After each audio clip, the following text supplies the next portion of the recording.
Russia's responding to Ukraine's use of long-range U.S. missiles against targets deep inside Russia now by firing a new kind of medium-range ballistic missile into Ukrainian territory. Putin is calling the move a warning to the West. Comes after President Biden this week authorized the use of U.S.-made long-range missiles for Ukraine to strike inside Russia's Kursk region for the first time. General Jack Keane points out that Putin's specialty is combining just this kind of kinetic action with psychological warfare. Listen. He's forced the Biden administration never to give the Ukrainians what they wanted when they wanted it. And it protracted the war. So Putin keeps coming. And that's what this is all about. Russia fully intends, after the Ukraine is finished with, to expand into Europe.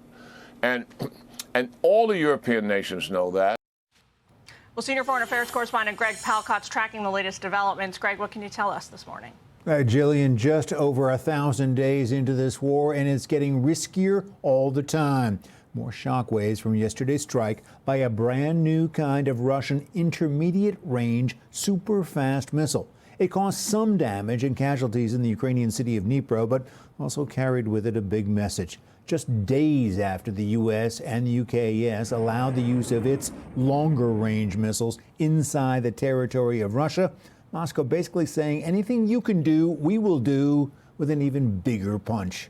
Russian President Putin on TV last night saying in the event of an escalation of aggressive actions, he will respond decisively and reciprocally.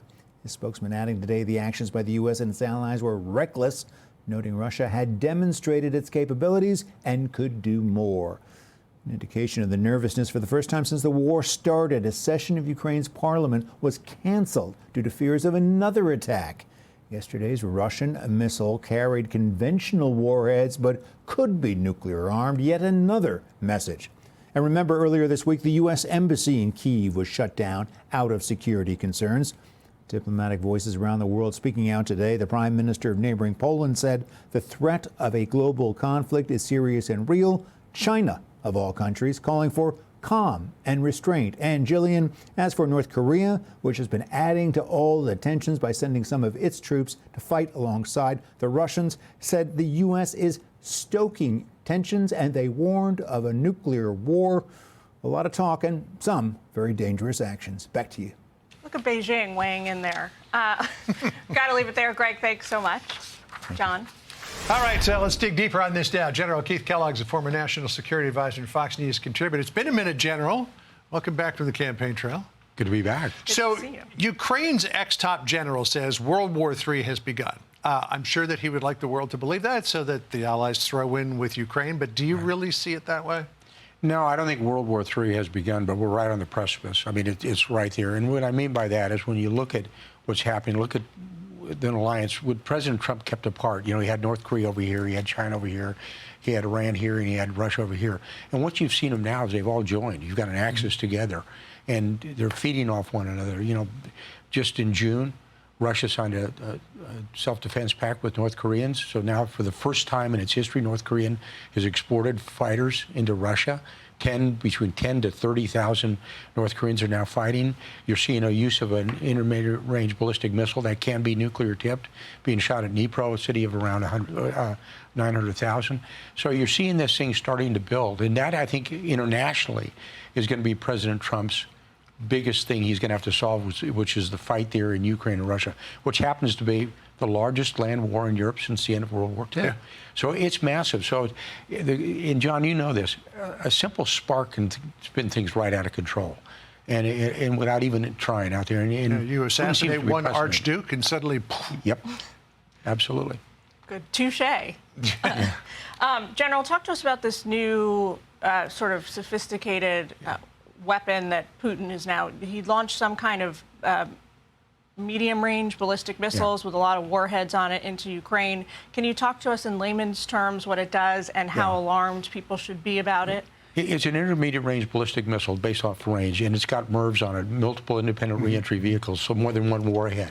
It can Meaning be they can split tipped. up and hit yes, a whole lot of targets. They will break off and hit multiple targets. And again, it can be nuclear tipped. But they only used one, and it's basically a class of what they call truck-mounted intermediate-range ballistic missiles that they've got there. He's used it for psychological reasons, and Jack Keane made a great comment on that. He didn't use it because it was militarily effective, because it hit a city, not very much damage there at all.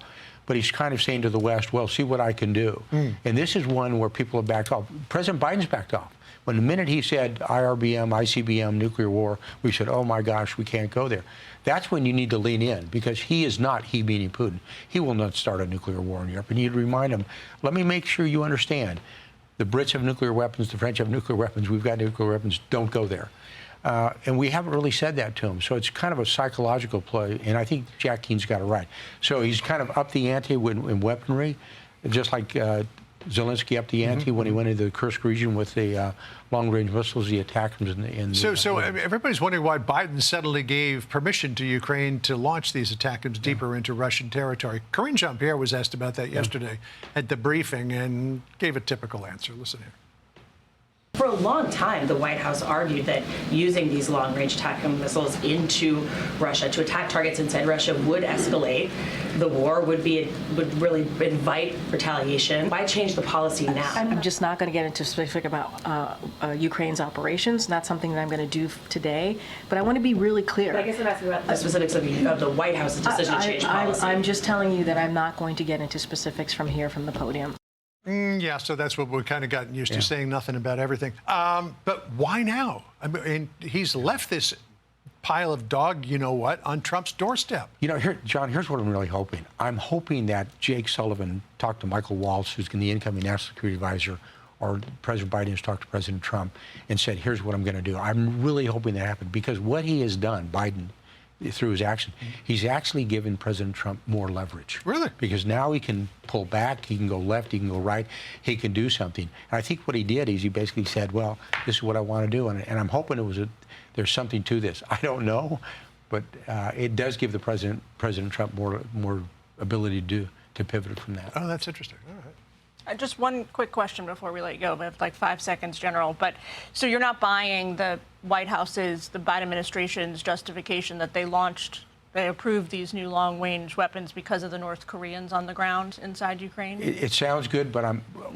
Jillian, what I'm really hoping is there was another reason to it, which gives leverage to President Trump.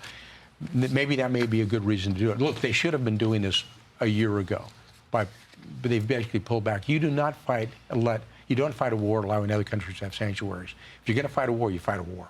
And we've basically pulled back on letting Zelensky fight a war that he should have been fighting a long time ago. I know the casualties are horrific. Yeah, of course. But the advantages that he had this last summer are not there anymore, he meaning Zelensky. Well, to the best of my knowledge, we haven't heard from Trump on the use of the attack. And I think it's real. My thoughts to that are it's very smart. Okay. Hold fire. All right, good. General, great to see you back. Great to see you, sir. Thanks for joining having See us. more of you in the future. I'm Steve Ducey. I'm Brian Kilmeade. And I'm Ainsley Earhart. And click here to subscribe to the Fox News YouTube page to catch our hottest interviews and most compelling analysis.